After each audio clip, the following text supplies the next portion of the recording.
Bonsoir à tous, Nicolas Paeri, IG. Nous allons commencer le webinaire dans quelques secondes. Je suis ce soir en compagnie de Vincent Bois. L'objectif, le webinaire de ce soir, guerre en Ukraine, impact sur le pétrole, le gaz, l'or, le blé, le dollar et le Bitcoin. J'aimerais d'abord, dans un premier temps, avant de m'exprimer plus longuement, m'assurer que tout le monde m'entende correctement, s'il vous plaît. Vous avez un petit chat à votre disposition.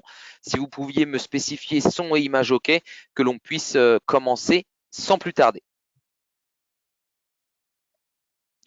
Écoutez, on me dit que tout est bon. Donc l'objectif du webinaire de ce soir, présenté quasi exclusivement par Vincent Bois, une petite remise dans le contexte actuel et ensuite du temps sur le côté analyse graphique, technique à votre disposition. Donc, n'hésitez pas à poser des questions. Ça ne rendra la conférence que plus interactive. Et je me permettrai d'interrompre Vincent pour qu'il puisse vous apporter un éclaircissement.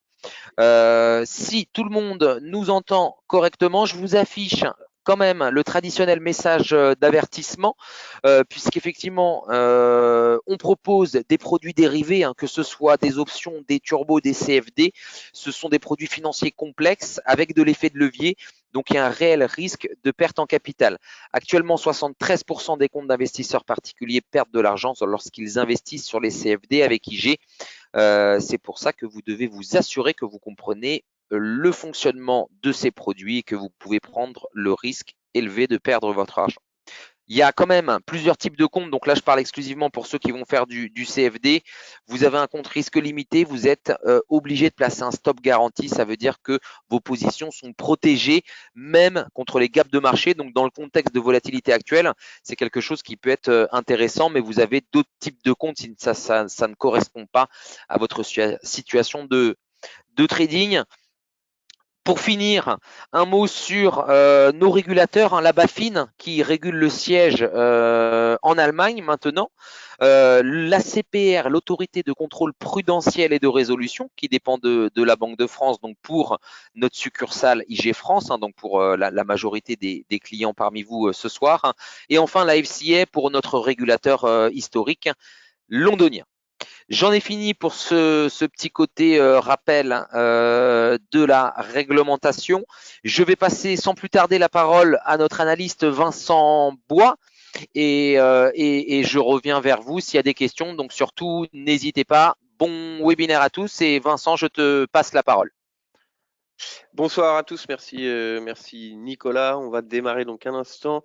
Je vais présenter mon écran. Alors, voilà, normalement vous devriez voir mon écran. On va donc, comme le disait Nicolas tout à l'heure, on va donc passer une bonne partie du temps sur les graphiques. On va regarder un petit peu tous ces actifs, le pétrole, le gaz, le blé, le dollar ou le bitcoin, en parlant un peu justement de l'évolution, mais directement sur les graphiques, en voyant un peu ce qui a impacté chacun des actifs, mais également ce qui pourrait également arriver, ou en tout cas comment anticiper un peu l'évolution de ces cours. Je vais montrer également quelques graphiques, ce que l'on surveille actuellement sur les marchés. Il y a eu beaucoup d'informations contraires. Les dernières informations en ce moment étaient plutôt, ou en tout cas récemment, étaient plutôt sur une amélioration des discussions entre l'Ukraine et la Russie. D'un côté, tout se passe bien, et puis de l'autre, d'autres informations précisant que cela était faux, en tout cas, qu'il y avait peu d'avancement sur les points importants de ces discussions. Donc, on a déjà plusieurs rounds de discussions qui se sont réalisés entre la Russie et l'Ukraine, non pas directement entre les présidents, mais entre les délégations, encore entre certains ministres, en Turquie notamment. Et cela se poursuit avec des informations, des désinformations, et devrait se poursuivre. Du côté de Vladimir Poutine, il reste donc sur ses positions, avec un discours assez fort sur l'Ukraine, mais également sur l'Ouest, avec l'Ouest donc principalement l'Europe, mais également les États-Unis, avec des sanctions qui ont été mises, bien entendu, au début du conflit, où il y a eu ce SWIFT donc qui a été retiré. Le SWIFT est donc un système international donc qui permet aux banques d'envoyer envoyer des messages et notamment des confirmations de paiement en dollars est donc extrêmement stratégique pour les institutions financières au niveau mondial. Puis nous sommes allés sur des sanctions qui se sont accélérées directement sur des dirigeants russes, sur des oligarques, sur beaucoup de personnalités influentes en Russie. Et puis également, bien sûr, ce point important, c'est les sanctions sur l'énergie, mais également les autres matières premières. On va parler justement du pétrole ou du gaz.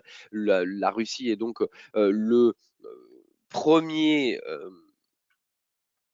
voilà, premier exportateur de gaz pour l'Europe, en tout cas en moyenne 40% des importations ou de besoins de l'Europe en gaz est fourni par la Russie. Certains sont quasiment dépendants à 100%, d'autres à 0%. Et donc, on peut comprendre cette disparité comme souvent dans les pays européens à prendre des décisions et ici à prendre des sanctions. L'Allemagne, elle, est catégorique et ne souhaite pas avoir des sanctions parce qu'il faut voir justement que actuellement les sanctions de l'Europe ne prennent pas en compte ou ne sont pas mises sur le marché de l'énergie, ce qui serait extrêmement négatif pour la consommation, en tout cas pour l'Europe. Donc, les États-Unis, eux, ont décidé dernièrement, parmi les dernières sanctions fortes, d'interdire l'importation de pétrole russe, mais on voit toujours des cargos qui sont chargés, qui quittent la Russie pour aller aux États-Unis. Même si certains ne sont pas admis, il y a toujours de l'exportation. Donc, malgré ces sanctions, il y a tout de même encore du commerce sur l'énergie entre les États-Unis et la Russie, qui pourrait bien entendu être réduit rapidement à zéro. Mais au niveau de l'Europe, je le disais, donc des disparités importantes et beaucoup de pays qui ne peuvent pas se permettre de voir le gaz russe disparaître, notamment l'Allemagne, qui est dépendant ou qui importe à peu près 50% de ses besoins en gaz de la Russie, et cela augmente bien entendu le coût de l'énergie. On le voit, le coût de l'énergie ici, c'est indépendant de ce que l'on voit, mais le coût de l'énergie est de plus en plus important au niveau du PIB, au niveau du PIB mondial. On le voit ici, le cours du pétrole est le plus important, le gaz également, et donc des sanctions, en tout cas, une stratégie importante, une influence importante de la Russie sur le marché du gaz, mais également du pétrole, un des 3 premiers producteurs au monde avec l'Arabie Saoudite et les États-Unis. À peu près, la production de la Russie compte pour 10% de la demande mondiale journalière. Donc, une décision qui est difficile à prendre et qui probablement ne sera pas prise au niveau de l'Europe. Il n'y a pas que l'énergie. Il y a également les matières premières, notamment les matières premières et les métaux de base, l'aluminium. La Russie est un gros producteur d'aluminium. Le nickel, où il y a eu certains risques. On l'a vu d'ailleurs, le nickel, qui est produit en Russie notamment, mais il y a eu une hausse de 250% en l'espace de 24 heures sur le nickel, et cela a conduit à une suspension donc de la cotation parce que certains étaient en vente à découvert, donc ils vendaient le produit, sauf qu'il a monté de 250%. Et donc le LME à Londres a donc suspendu la cotation pendant une semaine. Ils ont essayé de le rouvrir, mais cela était en forte baisse et donc est suspendu à chaque fois. Donc tous ces métaux sont également, ou en tout cas le prix des métaux est influencé par cela. Ici, on ne s'intéressera pas forcément aux métaux, on va regarder beaucoup d'autres matières premières, mais voilà, nous avons, en tout cas, je réalise un live le mercredi justement 14h30 concernant les matières premières. On parle de métaux notamment. Et puis il y a les produits agricoles, le blé ou le maïs qui est produit beaucoup en Russie. Le blé, il me semble que c'est le premier producteur au monde ou quasiment, mais également est envoyé en Ukraine, en Europe par l'Ukraine. L'Ukraine qui est également un gros producteur de produits agricoles. Et donc, tout cela amène à des tensions et des hausses de prix que nous voyons de façon importante. Voilà un peu où nous en sommes dans les matières premières. Il y a d'autres risques de cette guerre en Ukraine, de la Russie. Ici, ce sont les principaux partenaires de la Russie. Donc, on le voit, on retrouve l'Allemagne ici, des importations et des exportations importantes. D'autres pays, les États-Unis, bien entendu, on surveille avec attention. On a la France également, un des principaux partenaires commerciaux de la Russie. Donc, tout cela amène à des risques. Et on comprend pourquoi certains pays au niveau de l'Europe ne souhaitent pas avoir justement de telles sanctions. Il y a également la Russie et la dette de la Russie. Parce que avec justement l'impossibilité d'accéder à ces dollars de la banque centrale, notamment russe, cela est difficile de rembourser ses dettes donc pour la Russie. Mais il y a une dette importante de près de 150 milliards de dollars entre les foreign bonds, donc l'État russe, mais il y a toutes les sociétés également qui ont une dette importante. Dernièrement, ou en tout cas mercredi, la Russie devait rembourser 117 millions de dollars d'intérêts seulement. Pour le moment, il n'y a pas de traces, mais il y a certains intérêts qui ont été versés aujourd'hui vers JP Morgan qui a bien confirmé l'envoi à Citibank. Donc, certains intérêts qui ont été payés, mais mercredi, cela a été remboursé d'abord en dollars, et si cela ne passait pas, la Russie précisait qu'elle le remboursait en roubles. Puisqu'elle ne peut plus utiliser de dollars, elle a proposé de le rembourser en roubles, ce qui est plutôt positif pour eux, puisque il va falloir justement acheter du rouble pour le rembourser. Donc certains vont avoir du rouble, donc c'est aussi une stratégie pour essayer de ne pas voir la monnaie russe baisser de façon importante. Elle a fortement baissé par rapport au dollar, puis a rebondi, puisqu'on le voit, les matières premières également rebondissent. Ici, c'était simplement pour illustrer ces 150 milliards de dettes qui pourraient être en défaut à comparer à d'autres pays qui ont fait défaut, donc avec l'année à côté, donc historiquement. Le dernier, on s'en souvient tous, cette crise de la dette en 2011, notamment avec la Grèce qui avait une dette importante de 150 milliards de dollars, donc où il y avait des soucis. Et donc, il y a eu certains défauts. La Russie, tout de même, a déjà fait défaut en 98. Ici, c'est un montant de 150 milliards de dollars. Donc, voilà, ce serait le deuxième ici sur la liste. Donc, il n'y a pas que la hausse du marché de l'énergie, il n'y a pas que les problèmes géopolitiques, il n'y a pas que la hausse des produits agricoles ou des métaux, c'est également un problème pour les banques qui pourrait avoir un impact si cette dette ou si la Russie faisait défaut. Voilà un peu donc ce que nous suivons justement au-delà du conflit. On va regarder un peu ces graphiques, les graphiques sur les matières premières. Ici, alors nous ne sommes pas sur les matières premières. On va regarder donc le pétrole, le gaz, le cours de l'or, le blé, le dollar ou encore le bitcoin à la fin. Le bitcoin, on a vu pas mal d'engouement sur le bitcoin au début de la crise, au début de l'invasion. On va regarder cela à la fin.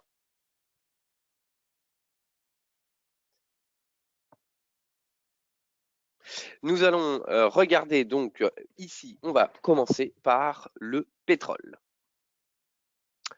Le pétrole qui a fortement progressé, on va regarder sur une unité de temps un peu plus longue.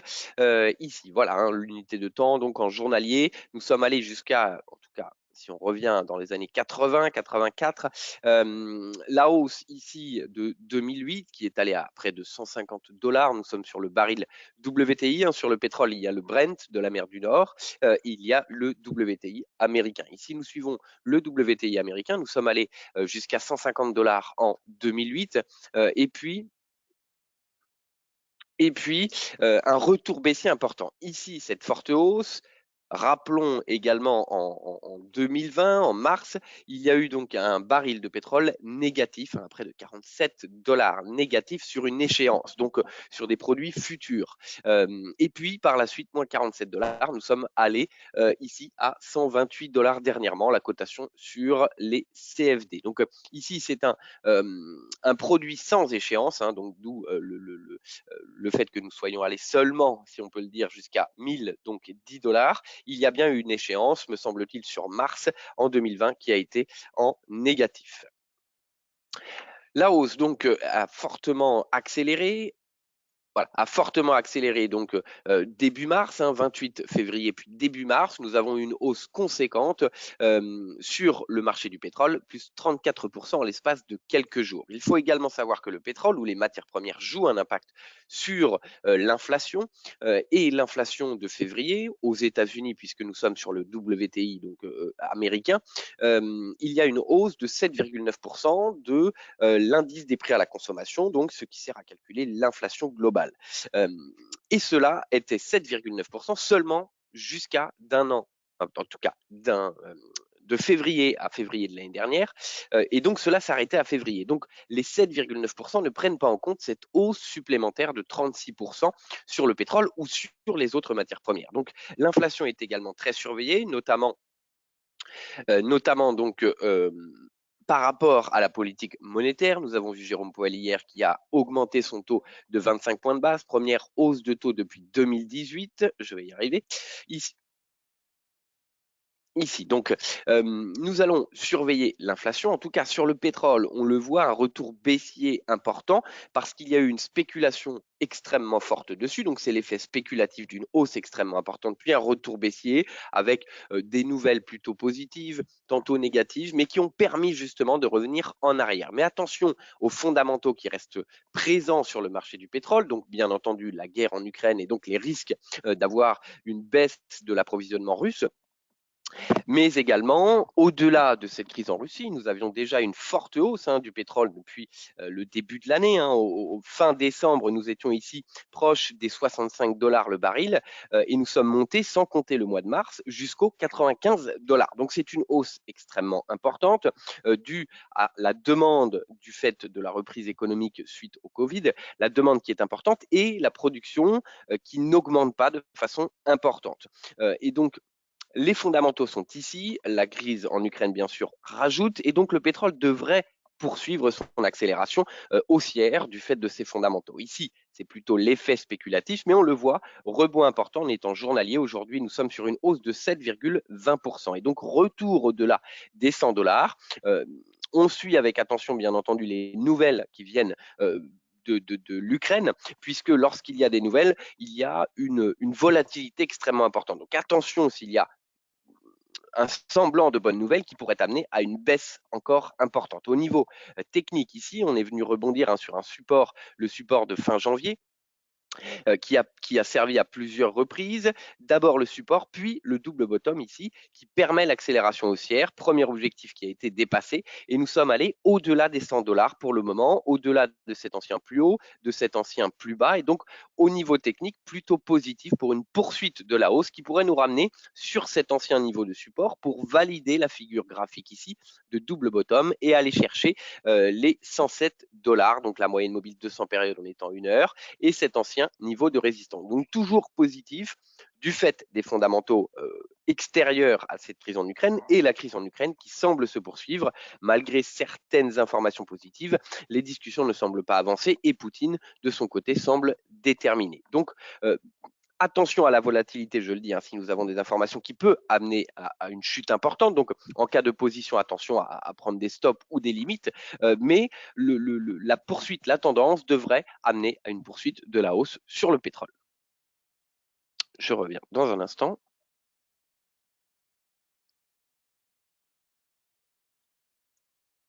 Voilà, on va passer maintenant au prix du gaz. Nous sommes ici sur le gaz américain. Le gaz américain, donc,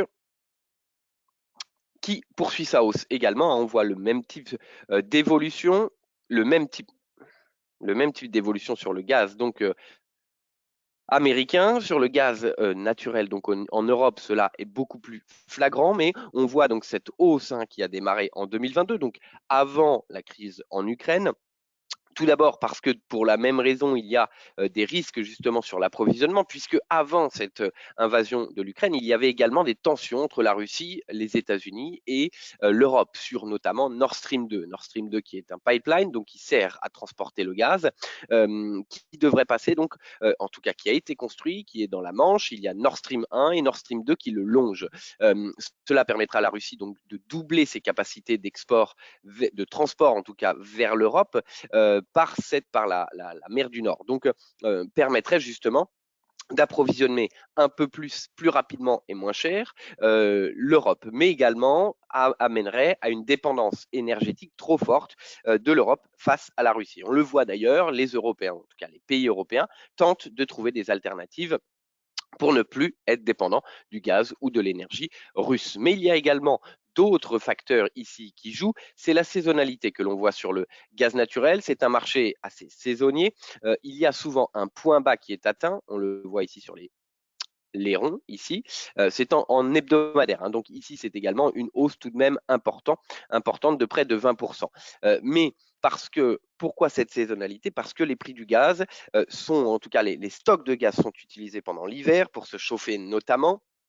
Et la reconstruction des stocks se fait donc à partir de mars jusqu'à pendant l'été. Donc, pour reconstruire les stocks, il y a une demande plus importante et donc nous avons donc généralement une hausse de prix ici sur le gaz naturel. Donc cette saisonnalité également, couplée d'abord aux tensions sur Nord Stream 2, puis à la crise en Ukraine, amène à une poursuite de la hausse. À plus court terme, de la même façon que sur le marché du pétrole, nous avons donc une poursuite de cette hausse donc sur ou un potentiel de hausse pardon, sur le gaz naturel, avec de la même façon une volatilité importante et donc un risque de voir une chute importante, comme une hausse d'ailleurs rapide si nous avons des informations dans un sens ou dans l'autre. Mais la tendance de fond et les fondamentaux restent positifs ici et donc une poursuite de la hausse devrait être visible sur le marché du gaz.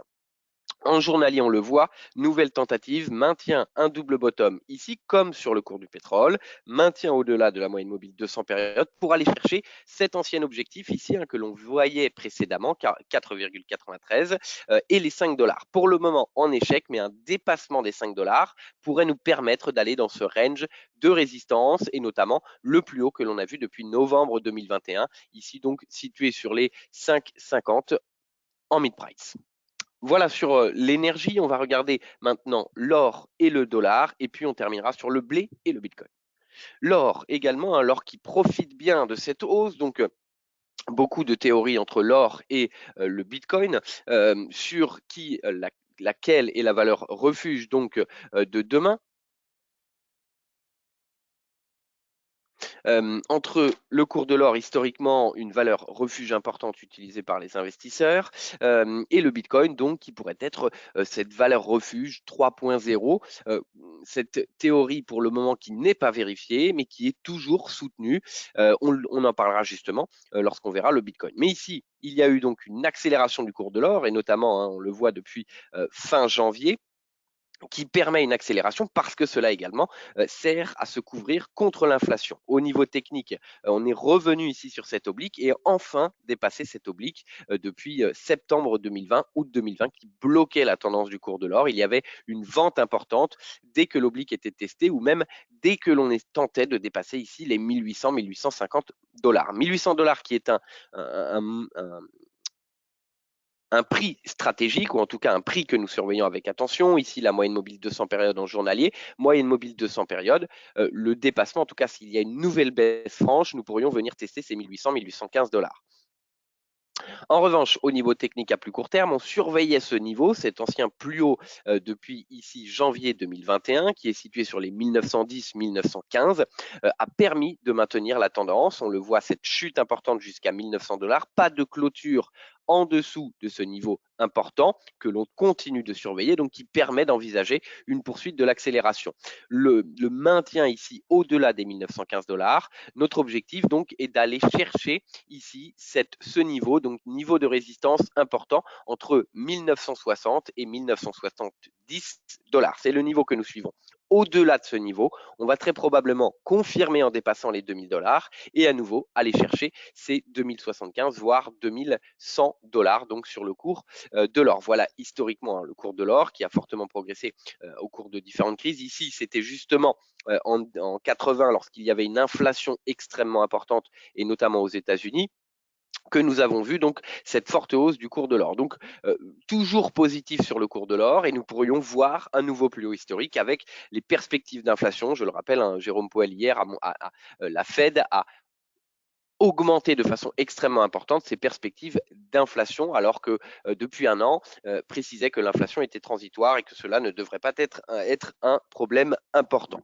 Donc, on suit le cours de l'or et une baisse permet justement de rentrer, ou en tout cas de rentrer sur le cours de l'or pour un moyen long terme si vous avez également une perspective sur l'inflation qui est toujours haussière. Le dollar également qui baisse de façon importante, qui plus récemment, bien entendu, puisque c'est une valeur refuge, il y a des problèmes sur certaines certaines monnaies, notamment le rouble, les investisseurs se sont donc tournés sur le cours de l'or, mais également sur le cours du dollar américain.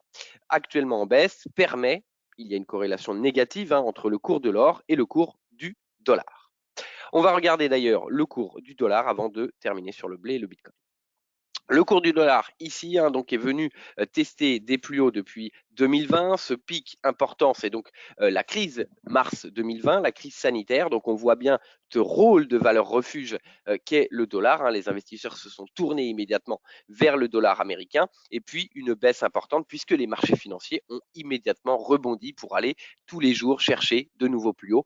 On l'a vu en 2020 ou 2021.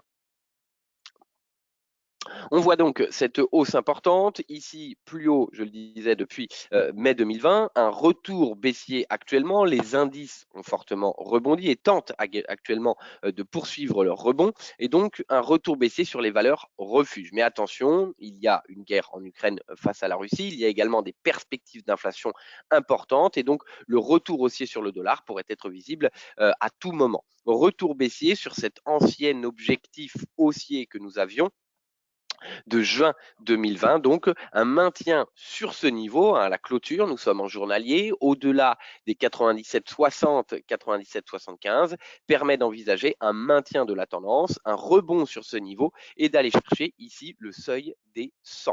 Cet ancien par la suite, au-delà des 100, nous pourrions aller chercher d'autres plus hauts. Ici, c'était une crainte rapide et extrêmement importante. Donc, peu probable, à moins qu'il y ait une intensification de cette guerre extrêmement importante, ou qu'il y ait un resserrement de la politique monétaire américaine importante, nous pourrions voir un retour aussi. Actuellement, nous surveillons avec attention, bien sûr, ce qu'il se passe en Ukraine et toutes les informations. La tendance, de la même façon, sur le cours du dollar, à court et moyen terme, est plutôt haussière. On va regarder maintenant le cours du blé. Je disais tout à l'heure, je disais tout à l'heure que nous avions donc des tensions également sur les produits agricoles. La Russie, qui est donc un des principaux producteurs, si ce n'est le principal producteur de blé au monde, est donc une forte hausse, donc qui amène encore des tensions inflationnistes, des problèmes également dans l'approvisionnement au niveau de la Russie de la production, au niveau de la production en Ukraine, au niveau de l'exportation qui passe par l'Ukraine. Il y a donc des tensions importantes. On voit d'ailleurs les investisseurs qui se tournent plus vers les États-Unis, donc vers le blé aux États-Unis.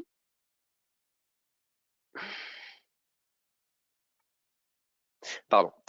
Qui se tournent donc plus vers le blé aux États-Unis. On voit la Chine qui est le principal consommateur de blé au monde ou de produits agricoles par sa population, se tourne de plus en plus donc vers les États-Unis pour se fournir en blé parce qu'il y a des tensions, des problèmes sur les capacités de la Russie à exporter son blé, bien que la Chine soit un de ses principaux partenaires et dans cette guerre tente de se mettre en médiateur.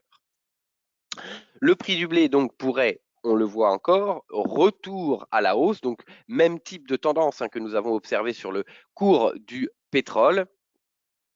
Une hausse importante, un retour baissier également très important, mais un maintien ici. Par rapport au prix historique que nous avons ici depuis 2015-2014, nous sommes bien au-delà des plus hauts que nous voyons. Donc, des marchés qui sont extrêmement volatiles et qui pourraient continuer de le rester. Mais de la même façon, la volatilité peut être à la hausse comme à la baisse de façon importante en fonction des informations que nous avons.